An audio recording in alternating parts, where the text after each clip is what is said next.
नमस्कार दोस्तों, मैं हूं नवीन पाटीदार और आप देख रहे हैं वॉइस ऑफ एमपी। अफीम किसानों की समस्या हो या अफीम पॉलिसी हो, लगातार वॉइस ऑफ एमपी की टीम हर एक अपडेट आप तक पहुंचाती आई है। अगर बात की जाए तो जिस तरीके से सीपीएस पद्धति को लेकर अभी भी कई तरह के संशय बने हुए हैं, ऐसे में इस वक्त दिल्ली से एक बड़ी अपडेट, बड़ी जानकारी हमारे पास आ रही है। जिस तरीके से हर एक बड़ी खबर वरिष्ठ पत्रकार मुस्तफा हुसैन और साथ ही अगर बात की जाए तो अफीम किसानों को पैरोकार कहे जाने वाले जर्नलिस्ट मुस्तफा जी लगातार आप तक अपडेट पहुंचाते आए हैं। मुस्तफा जी, अगर बात की जाए तो दिल्ली से इस वक्त की सबसे बड़ी खबर क्या है? देखिए, दिल्ली से इस समय की बड़ी खबर यह है कि जो सीपीएस पद्धति में खेती हुई थी, उस खेती में जो डोडे किसानों ने तोड़ के रखे हैं, उसकी खरीदी जो है नारकोटिक्स विभाग शुरू करने जा रहा है। और उस खरीदी में जो उसका भाव है वो 200 रुपये किलो निर्धारित किया गया है। ये इस समय की बड़ी खबर। ये ऑर्डर जो है आज कुछ देर पहले नारकोटिक्स के दफ्तर में पहुंचा है कि 200 रुपये किलो अफीम का भरा हुआ डोडा ख़रीदा जाएगा। लेकिन ये खबर उतनी महत्वपूर्ण नहीं जितना महत्वपूर्ण ये है कि डोडे का भाव 200 रुपये किलो रखा है।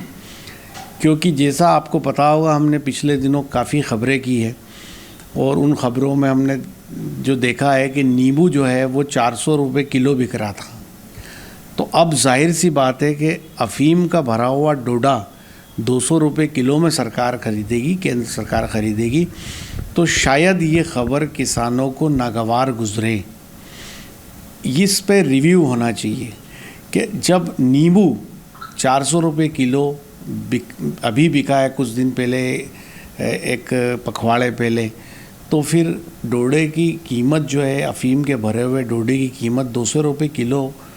तो जाहिर सी बात है कि अगर सरकार इतना कम मूल्य देगी तो निश्चित बात है कि इससे तस्करी को बढ़ावा मिलता है। अगर सरकार जायज़ पैसा किसानों को देगी तो लाजमी बात है कि किसान भी उसमें ईमानदारी बरतेगा। लेकिन यदि उसके अंदर कहीं कोई सरकार अगर किसानों को कोऑपरेट नहीं करेगी तो किसान कैसे करेगा? तो जो 200 रुपये किलो का मूल्य निर्धारण सरकार ने किया है, मुझे ये लगता है कि इस पे किसानों की प्रतिक्रियाएं तीखी होगी, नाराज़गी होगी। और जैसा कि अफीम पॉलिसी आई थी और अफीम पॉलिसी के बाद सीपीएस पद्धति आई थी, उससे काफ़ी आक्रोश लोगों में फैला था। और एक बार फिर ये जो भाव का मैटर आया है, उससे एक बार फिर किसानों में गुस्सा पनपेगा। नवीन, बड़ी जानकारी बताइए कि अफीम पॉलिसी भले लागू कर दी गई, सीपीएस पद्धति लागू कर दी गई है, लेकिन अब जिस तरीके से सवाल खड़े हो रहे थे कि आखिर डोडे के भाव क्या होंगे, लेकिन इस वक्त जिस तरीके से वरिष्ठ पत्रकार मुस्तफा जी ने बताया कि 200 रुपये किलो के हिसाब से जो है खबरें निकल के आ रही है कि 200 रुपये किलो के हिसाब से ले जाएंगे। उसके साथ एक बड़ा सवाल ये भी खड़ा होता है कि नींबू के भाव ही 350-400 रुपये किलो है, तो ऐसे में डोडे के भाव कैसे 200 रुपये किलो हो सकते हैं? किसान एक अपना जो है आक्रोश व्यक्त कर सकते हैं। मुस्तफा जी, अगर बात की जाए तो सीपीएस पद्धति लागू गई तो फिर किसानों को मिला क्या अगर इतने कम भाव मिल रहे हैं तो?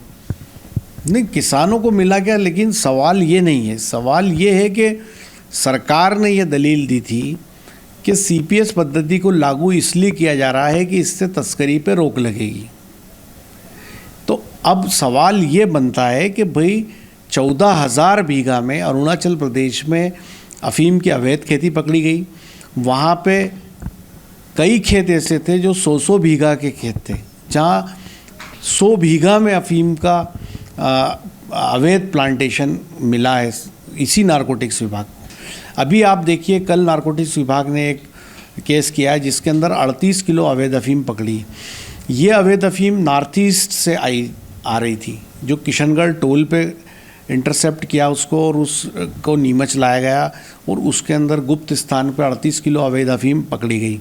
तो ये तो एक कंसाइनमेंट थी जिसको नारकोटिक्स डिपार्टमेंट ने पकड़ लिया। आप सोचिए कि ऐसी कितनी कंसाइनमेंट है अवैध अफीम की जो नॉर्थ ईस्ट से मध्य प्रदेश, राजस्थान या देश के दीगर इलाकों में जाती है। तो वो जो दलील केंद्र सरकार की थी कि हम इससे तस्करी पे प्रभावी रोक लगाएंगे, तो वो दलील तो बेमानी साबित हो रही है। जब 14,000 बीघा अकेले नॉर्थ ईस्ट के अंदर अवैध खेती मिल सकती है, तो फिर अरुणाचल प्रदेश में ये मिली है, फिर मिज़ोरम में, नागालैंड में, झारखंड में, वेस्ट बंगाल में, जम्मू कश्मीर में, ये भी वो राज्य है जहाँ पे अफ़ीम की अवैध खेती होने की खबरें आम हैं और वहाँ पे कई बार अवैध खेती पकड़ी भी गई है। और जो नारकोटिक्स डिपार्टमेंट ने अरुणाचल प्रदेश में अवैध खेती पकड़ी, उस विभाग का कहना है कि ये तो वो खेती थी जिसको ट्रेस कर लिया गया, जो दुर्गम इलाकों में, जो पहाड़ी क्षेत्रों में जो ऐसे खेत हो सकते हैं जहाँ पे विभाग पहुँच नहीं पाए। तो आप ये बताइए कि मध्य प्रदेश में मात्र 3000 हेक्टेयर में अवैध खेती हो रही है अफ़ीम की, तो बहुत ऊँट के मुंह में जीरा। और एक किसान के पास 6 आरी का पट्टा, 10 आरी का पट्टा, तो क्या तो खाएगा, क्या कमाएगा और क्या तस्करी करेगा वो। लेकिन जहाँ पे बेहिसाब अफ़ीम की अवैध खेती हो रही है, ज़रूरत सरकार को अंकुश वहाँ लगाने की, अपना अमला वहाँ लगाने की, अपने एजेंसियों को वहाँ डिप्लॉय करने की।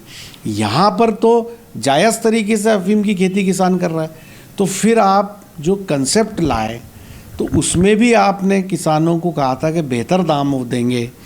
तो जब किसानों को डोडा चूरा नहीं मिला, उसका चूँकि जब पोस्ता दाना निकाला जाता है तो डोडे को फोड़ के निकाला जाता है, तो उसकी मात्रा ज़्यादा निकलती।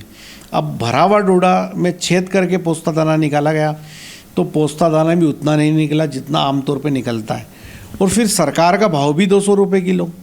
तो ऐसे में जो आपने कहा कि किसानों को क्या मिला, किसानों को कुछ भी नहीं मिला। तो जाहिर सी बात है कि ये भाव कम है। इस केंद्र सरकार को अपने स्तर पे इसको रिव्यू करने की ज़रूरत है। जाहिर सी बात है कि इतने कम दाम के चलते किसानों में आक्रोश पनपेगा, गुस्सा पनपेगा, नाराज़गी पनपेगी। जी नवीन मुस्तफा जी, आपने एक बड़ी बात कही कि हज़ारों बीघा में अवैध खेती हो रही है, एक तरफ अवैध खेती हो रही है, साथ ही अगर बात की जाए 200 रुपये किलो के हिसाब से डोडा खरीदा जाएगा। ऊपर से अगर बात की जाए तो पोस्ते दाने की बात की जाए तो टर्की और चीन के पोस्ते दाने की आयात को जो अनुमति दे दी, तो क्या मानते हैं कि कितना बड़ा जो धोखा किसानों के साथ हो रहा है? नहीं, देखिए सरकार की जो पॉलिसीज़ है वो किस तरह से बनाते हैं, हम बार बार आवाज़ उठाते रहें, लेकिन दिक्कत ये है कि मीडिया जो बात कहता है उसके साथ पॉलिटिकल विल का जुड़ना ज़रूरी है। आज मालवा मेवाड़ के जो जनप्रतिनिधि जो भारतीय जनता पार्टी से जुड़े हैं, चाहे वो संगठन के लोग हो, चाहे विधानसभा के लोग हो, चाहे लोकसभा के हो, उन सब का सामूहिक उत्तरदायित्व बनता है कि यदि कोई मीडिया किसी चीज़ की तरफ जानकारी अगर उन तक पहुंचाता है, सरकार तक या उन सरकार से जुड़े लोगों तक, तो उस बात को दिल्ली तक पहुंचाए, सरकार के जिम्मेदारों तक पहुंचाए। जैसे निर्मला सीतारमण, वो देश की वित्त मंत्री है, तो इन जनप्रतिनिधियों पे ये जिम्मेदारी बनती है कि ग्राउंड ज़ीरो के जो हालात है, जो वस्तु स्थिति है, उनसे फाइनेंस मिनिस्टर को अवगत कराए। जब उनको ये जानकारी मिलेगी तभी तो सुधार होगा। लेकिन अभी तक में देखने में आया है कि अफ़ीम की पॉलिसी को लेके जितने भी मामले हुए, जो भी मुद्दे उठाए गए, उसमें कोई बड़ा रद्दोबदल सरकार के स्तर पर नहीं हुआ। तो जाहिर सी बात है कि ये माना जाए कि मीडिया जिन खामियों की तरफ जिन खामियों को उजागर करता है, वो खामियां सरकार तक पहुंच नहीं पाती, या जो सेतु है किसानों और सरकार के बीच के, वो उन मामलों को वहाँ तक नहीं पहुँचा पाते। तो जाहिर सी बात है कि ये जो फैसले हो रहे हैं, ये फैसले किसानों के लिए मुश्किल भरे हैं। 4000 मीट्रिक टन पोस्ता दाना चाइना का भारत की सरजमीन पर आ चुका है, वितरित हो चुका है, बिक चुका है। उधर 17,700 मीट्रिक टन पोस्ता दाना टर्की से भारत आने के लिए हरी झंडी मिल चुकी है। उसमें कुछ कोर्ट या उसका कोई मामला कुछ पर्सनल लेवल पे कहीं चल रहा है, उसका निराकरण हो जाएगा तो जाहिर सी बात है टर्की का पोस्ता दाना भारत में बिकने के लिए आ जाएगा। तो चाइना और टर्की का दोनों मिला के 21,700 मीट्रिक टन पोस्ता अगर भारत की ज़मीन पे बिकता है तो जाहिर सी बात है कि पोस्ता दाना के भाव औंधे मुँह गिर सकते हैं और किसानों को वो भाव नहीं मिलेगा। तो आखिर ओवरऑल ये पॉलिसी पे पुनर्विचार क्यों नहीं होता? भाई सरकार तो कुछ भी कर सकती है। सरकार वो होती है जो गले में से हीरे का हार तोड़ के दे देती है। सरकार के लिए मामूली बात है, सरकार 10 आरी 20 आरी 50 आरी कितना ही पट्टा दे दे। सरकार कहती है कि हमारे पास अफीम का स्टॉक पड़ा हुआ है, उस स्टॉक का हम क्या करें? तो 40,000 दवा कंपनियाँ हैं, आप प्राइवेट सेक्टर के अंदर उस अफीम की प्रोसेसिंग के प्लांट लगवा दीजिए, चंद घंटों में जो है उस अफीम की खपत हो जाएगी। वही 40,000 दवा कंपनियां अफीम के बाय प्रोडक्ट विदेशों से आयात कर रही है। जब आपके घर में रॉ मटेरियल पड़ा हुआ है और सरकार की ताकत नहीं है कि उसके लिए अपनी फैक्ट्री डाले, अपनी फैक्ट्री का एक्सपांशन करें। जैसे गाज़ीपुर फैक्ट्री है वो पूरी तरह मैनुअल है। यदि नीमच अफीम फैक्ट्री की बात करें तो सेमी ऑटोमेटिक है, लेकिन वहाँ पे स्टाफ पहले से 1/4 रह गया है। तो उसमें मैन पावर भी नहीं है, मशीनें भी नहीं है। तो सरकार या तो खुद मशीनें लगाए, मैन पावर लगाए, और सरकार कहती है कि हमारे बस के बारे में हम जो है तो नहीं कर पाएंगे, तो प्राइवेट सेक्टर को बुलाएं और प्राइवेट सेक्टर उस अफीम की प्रोसेसिंग करे। तो जाहिर सी बात है कि इतनी बड़ा मार्केट है दवा कंपनियों का भारत में कि विदेशों से बेहिसाब दवाएं भारत में भेजी जाती है, उसका रॉ मटेरियल भेजा जाता है। तो जब आप यहीं पे उसकी फैक्ट्री डाल देंगे और वो दवा कंपनियां लगा लेगी तो ये अफीम की खपत पूरी हो जाएगी। जैसा मैंने अपने पिछली खबरों में कहा कि जब हमारे घर में गेहूं की पैदावार होती है तो हम जावरा गोल्ड का आटा ला के क्यों खाएंगे, क्यों बाज़ार से आटा खरीदेंगे। जब हमारे घर में गेहूं पैदा होता है तो जाहिर सी बात है हम उसी को पिसवा के उसी आटे की रोटी खाएंगे। तो आप ये देखिए कि जो किसानों को सरकार देती है वो सारे तर्क ज़मीन पे बेईमानी है। आप ये बताइए कि तस्करी एक तरफ बेहिसाब हो रही है, सरकार इसी पे फोकस लगा रही है जो सरकार के नियम कानूनों के तहत खेती कर रहे हैं।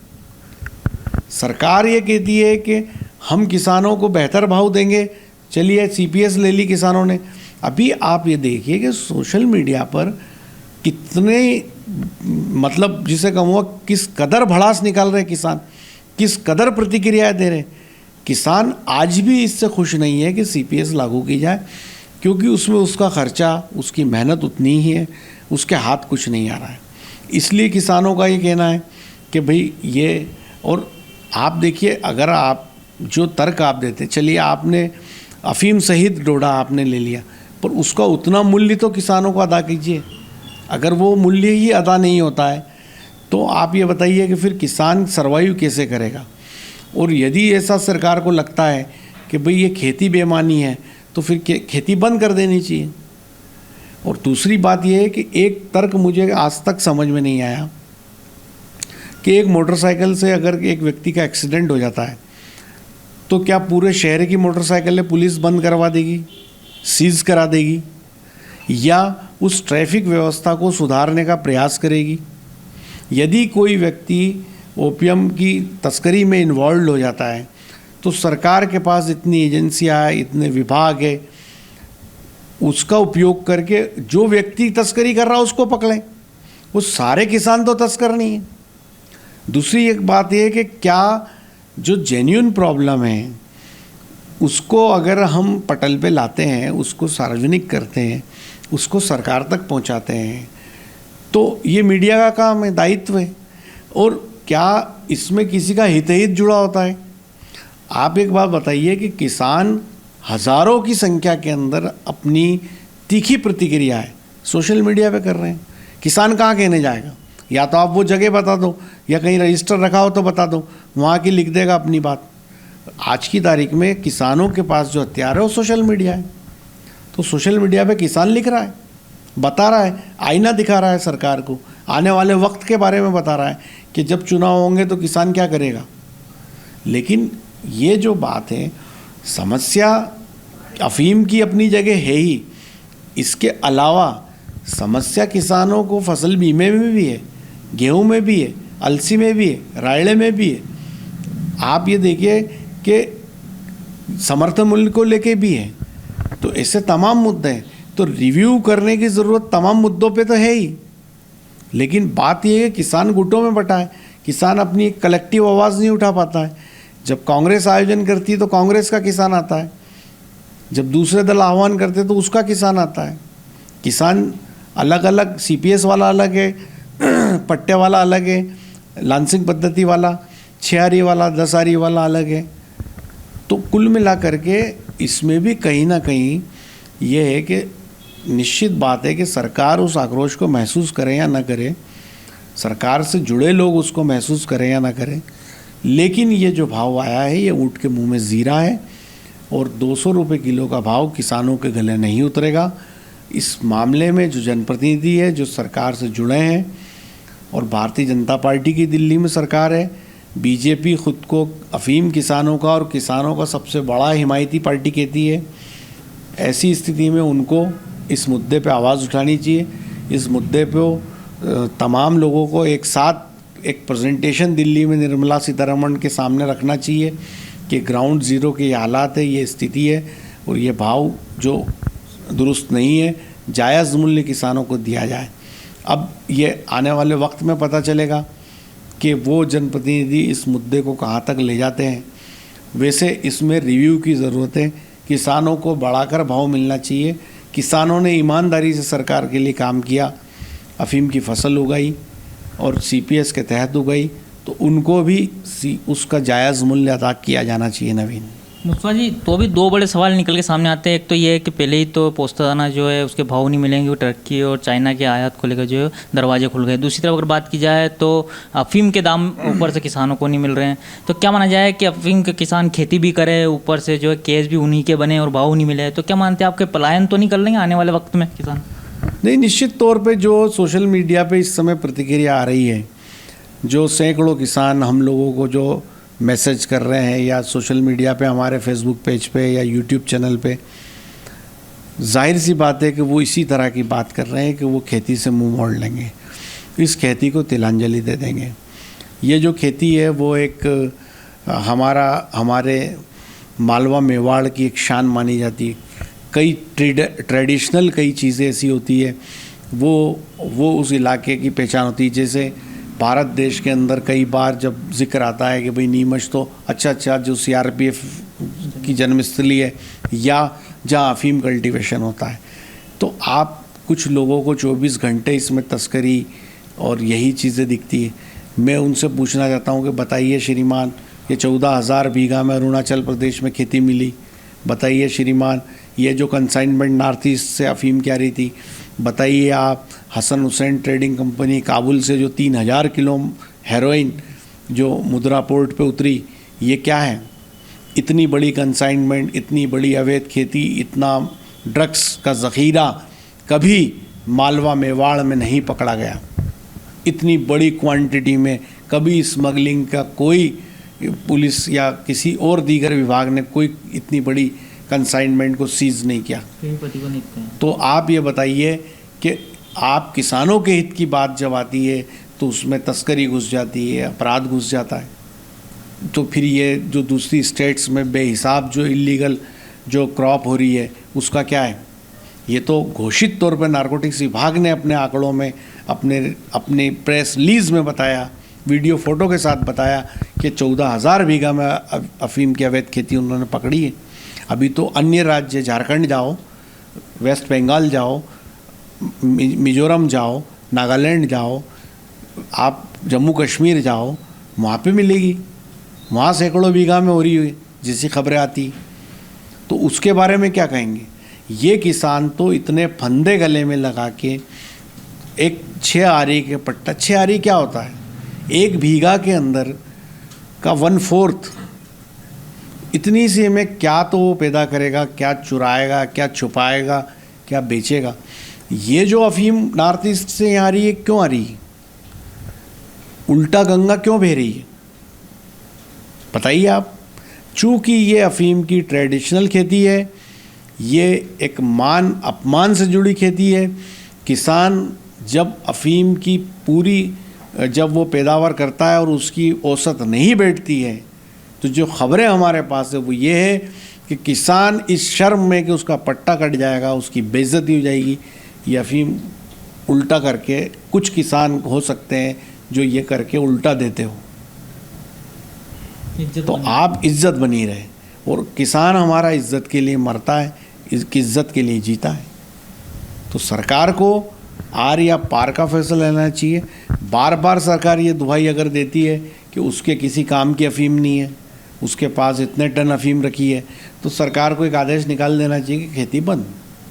तो ना रहेगा बांस, ना बजेगी बंसुरी। और जो सैकड़ों किसान सोशल मीडिया पे प्रतिक्रिया दे रहे हैं वो यही दे रहे हैं, यही कह रहे हैं कि हमें खेती नहीं करनी।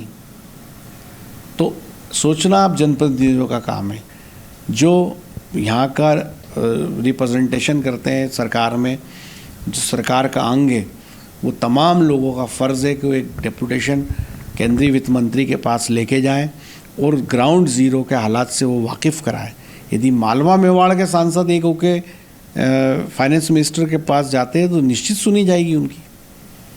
और मुझे लगता है कि ये भाव कम है, इस भाव को रिव्यू करना ज़रूरी है और ये बिना किसी इस बात के आकलन के कि कितना खर्चा, कितनी मेहनत, कितना पसीना बहा किसान का, ये भाव दिए गए हैं।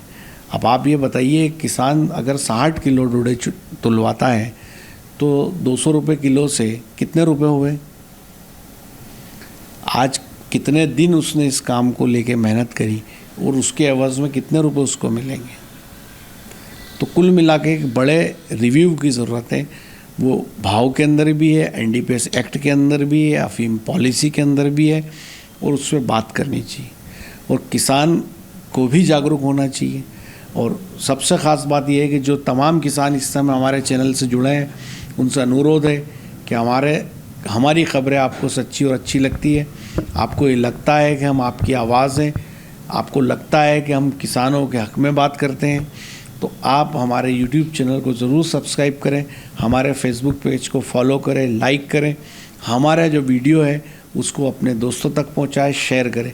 और एक और ख़ास बात है कि वॉइस ऑफ एमपी का जो न्यूज़ ऐप है उसको गूगल प्ले स्टोर से ज़रूर डाउनलोड करें ताकि आपको हर अपडेट सबसे पहले मिल सके, क्योंकि अब जो ज़माना है वो मीडिया का ट्रेंड और ट्रैक चेंज हो गया है। अब ख़बरें इंतज़ार नहीं करती, अब पल प्रतिपल ख़बरें घटती है, वो तत्काल आप तक पहुंचती है। तो अभी कुछ देर पहले जो दिल्ली से खबर आई है, अभी कुछ देर पहले आदेश नारकोटिक्स मुख्यालय नीमच में पहुंचा है और सरकार ने 200 रुपये किलो का भाव निर्धारित किया है। निश्चित तौर पे खबर किसानों को रास नहीं आएगी जो हम किसानों तक पहुंचा रहे हैं। अब देखते हैं किसान और किसान नेता और किसान के वोट लेने वाले जनप्रतिनिधि केंद्र सरकार के इस फैसले पे अपनी क्या राय रखते हैं और क्या बोलते हैं, वो ये आगे पता चलेगा।